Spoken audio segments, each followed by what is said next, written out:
Yeah, it's chilling. It's recording when you're ready, group. Sick.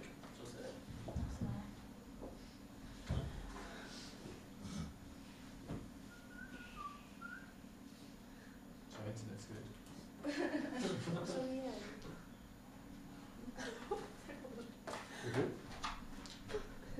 Me? What? What? Rupert. Rupert? Yeah. Tea? What? Why? I'm alright, but yeah, cheers. On the top, mate. Long time.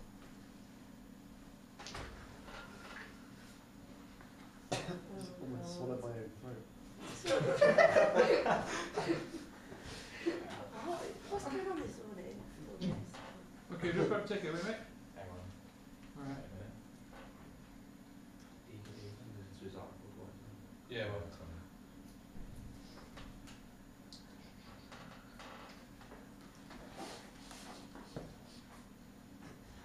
Cool.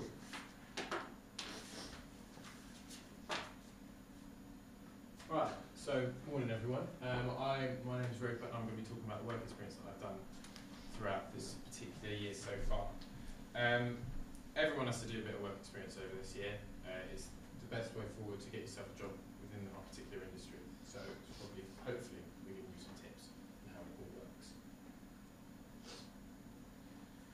The importance of work experience. Ideally, it's there to build yourself a portfolio. Each of you are effectively an empty CV, and you've got to fill it up as much as you can over the 2 years with all the work you gather. At the end of the day, if you've got no work experience, you're in a bit of a catch-22 situation because it's really hard to get work experience, but then if you don't have any work experience, you won't get a job at the end of it. So you have to go out of your way, and hopefully through this presentation I'll be giving you a few techniques on how you can get work experience and how the different ways to approach it. I've gone through, as will be outlined, some different paths. I've got, hopefully got my fingers in a few different puddles. And never be shy to turn stuff away.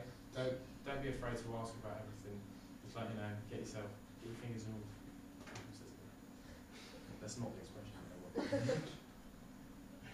Right, start off with. I started off at St Helier Radio, which is a hospital radio station back home, where I'm from, in Wimbledon. I did a show on a Thursday evening from 8 till 10, which I still do now when I go home. It was called The Jukebox. It was a really, really good place for me to start, because such presenters such as Chris Moyles and Scott Mills started on hospitality radio, and look what happened to them. It was great for me because it was a very family-based station. So once you were in the door, they treated you well, they made sure that everything was okay for you, and if you didn't like the particular bit that you were doing, they would accommodate you to the best they can. It wasn't the most technology advanced studio, as you can see from that picture there, but it was a great place to start. It's also really still is really good for me because as a result of it being hospital radio and it's all everyone's volunteers, I can keep going back. For example, if I was to go back tomorrow, say just because of other reasons, I could go back and present the show. Just because there is no real formal structure to the timetable. And it is, as I say, a really good way to get your foot in the door. Radio 1. It's nothing to, well, it's not a big part of work experience, but it's something to do, and it's something that is really fun. Last year, me and two of my colleagues went down to do Feet Up Friday with Greg James.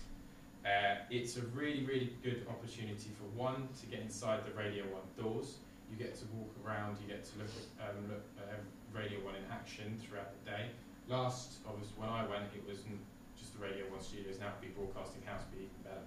You get a tour, you get to meet people. I got to meet Ed Sheeran, which was even better. Nothing to do with radio, but it was a good perk. And you get, as I say, you get to watch a real live national broadcasting station in action, which is quite something to watch anyway. Aspire. Now, to start off with, it was really, really good for me because I was chucked right in the deep end at the beginning of the year. Which seems like quite a long time ago. I did a women's rights day and I was the producer for the whole particular day. each of our course was split into 4 different segments for a 2-hour broadcast. That was really good for me because it kind of made me think, right, here are my strengths, here are my weaknesses, and here is what I can showcase to start off. After that, it was very I used Aspire for a very module-based purpose. That probably wasn't the best idea, if I'm being honest with you. From what I've heard, you look quite a lot better at doing that, and you're taking it very seriously and making it quite a professional station, which is brilliant. And I urge you to keep that up. We, as a class, and as in particular myself, didn't really make the most of that opportunity. So I do advise you to keep that up. I do have a bit of a clip of what one particular feature we did on it. If it works, it's going to be great. If it doesn't, this is where my presentation will end. It's not going to work today. Fair enough.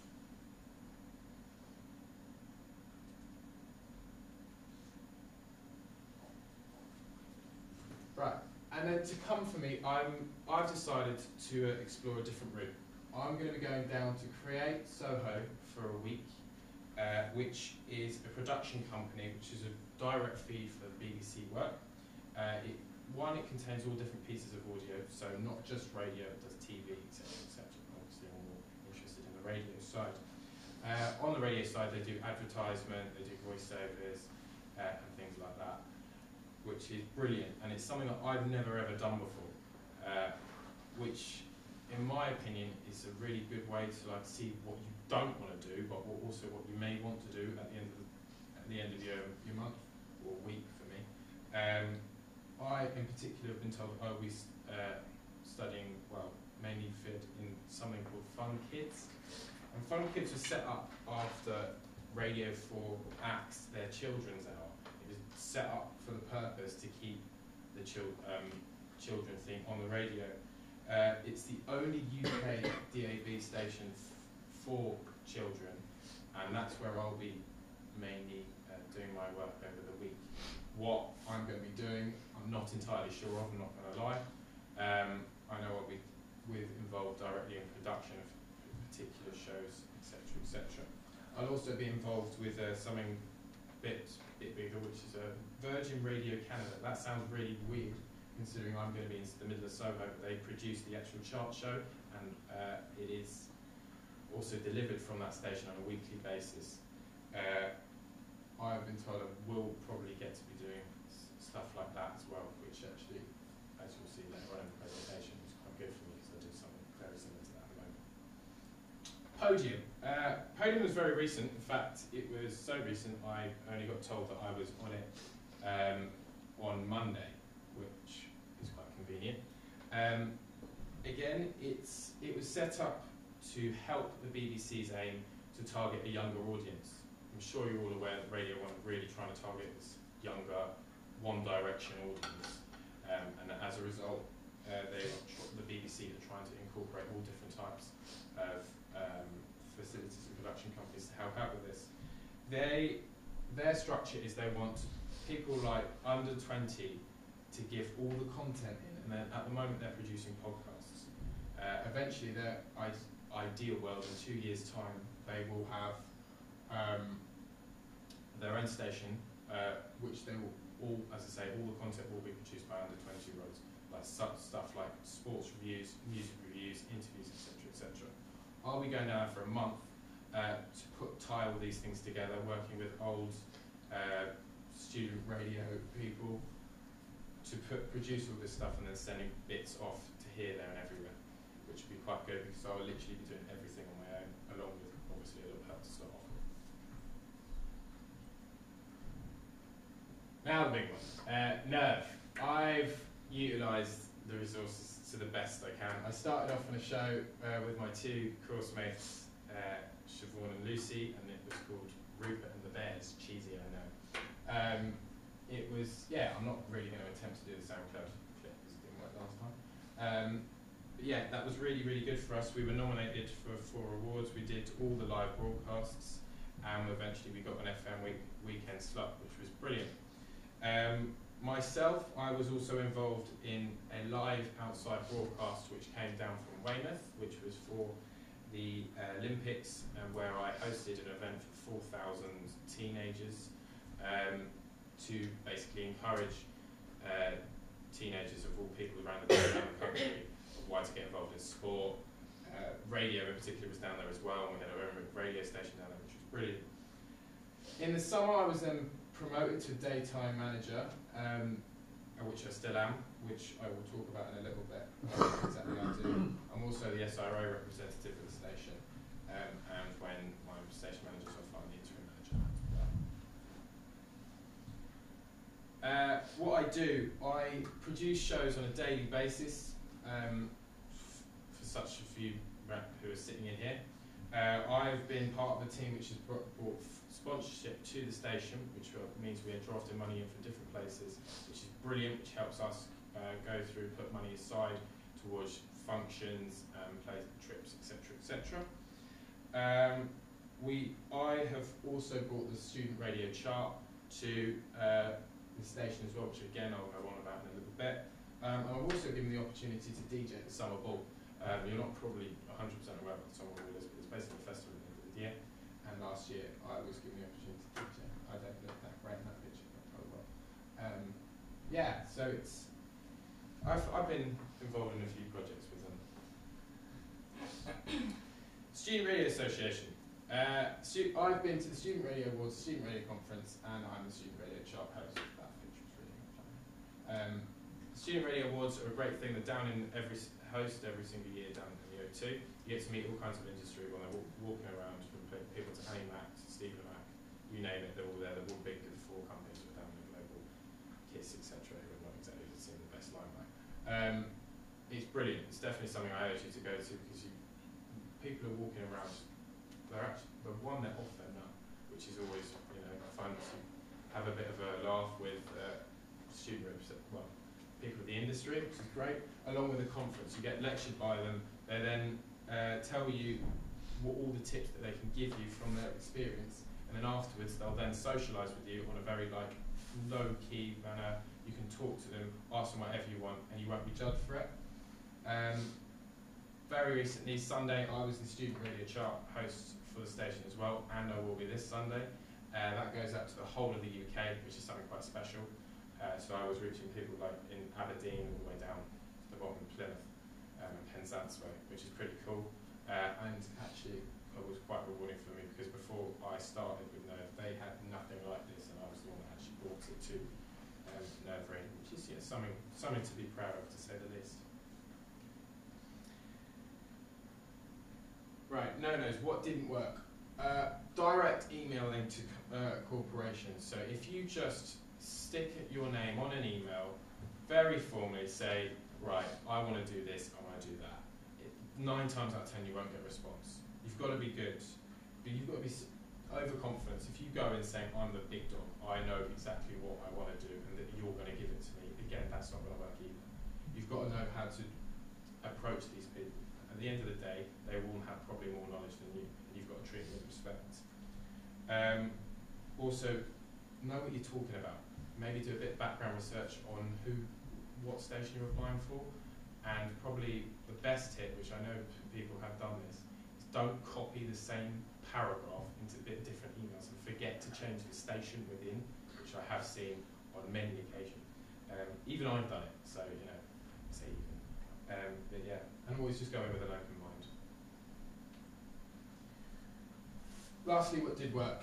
Being sociable, being available to anything. Don't say no to any opportunity you get. Go for the more friendly approach rather than just going in with very shy, very cautious, I will do this, I will do that. Try and keep linked in with all the bits of social media. I'm sure you've all got Twitter and Facebook. That's probably the best way to keep up to date with all the students with radio jobs, etc., etc. If you see an advert come up, don't be afraid to apply for it. You never know what can happen. One of the projects I worked on, it went well for me, and it was good. And then last but not least, get to grips with the Nescafe machine, because quite frankly, you're gonna need it at some stage along the line. And yeah, you never know. If your team making skills are good, you could be hired for quick. And that pretty much is it. So cheers for listening. And have you got any questions? Thank you, Rupert. Questions then, folks?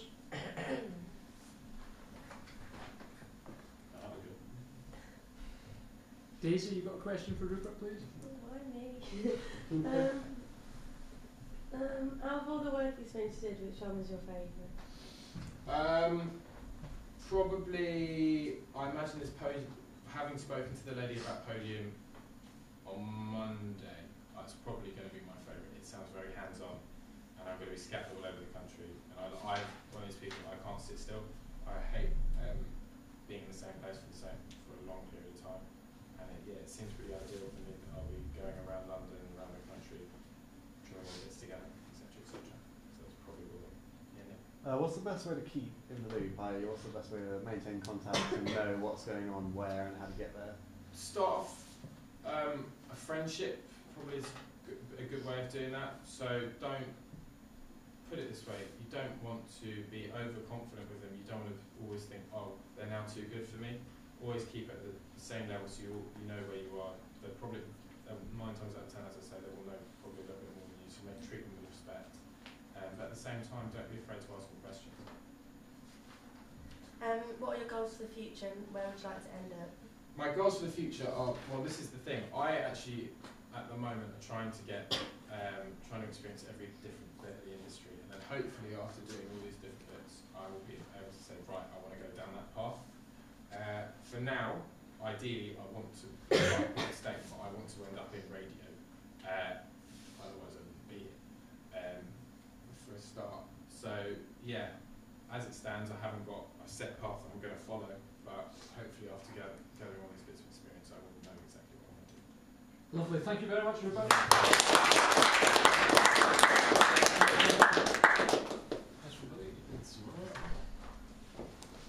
He's not through. Lauren.